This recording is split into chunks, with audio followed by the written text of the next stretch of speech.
കോടതിയുടെ സംഭവങ്ങളൊക്കെ ഉണ്ടല്ലോ. കോടതി എല്ലാ സംഭവങ്ങളും ഉണ്ട്. നിങ്ങൾ എഴുതി ഒപ്പിട്. എഴുതി ഒപ്പിട്. എഴുതി ഒപ്പിട്ട്. ഇത് എന്തോ ഇട്ട് കറക്കുന്ന നമ്മുടെ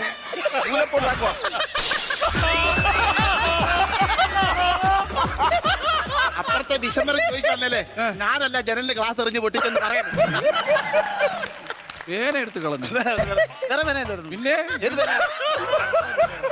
ഒപ്പിട്ടെ ഒപ്പിട്ടെ. പേന കലക്കി നിങ്ങളെ ബന്ധത്തിന്റെ കാര്യം ഓ നീണ്ട വരയും കുത്തും പെട്ടെന്ന് മനസ്സിലാക്കാം കേട്ടോ.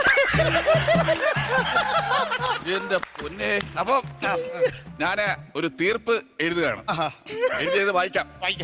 ഞാറക്കൽ അപ്പുക്കുട്ടൻ മകൻ രാജേഷും ഭാര്യ മിനിയും തമ്മിലുള്ള ദാമ്പത്യ വിള്ളലിന്റെ അടിസ്ഥാനത്തിൽ ഞാറക്കൽ അപ്പുക്കുട്ടനും മകനും തമ്മിലുള്ള ബന്ധം വേർപിരിയുന്നു.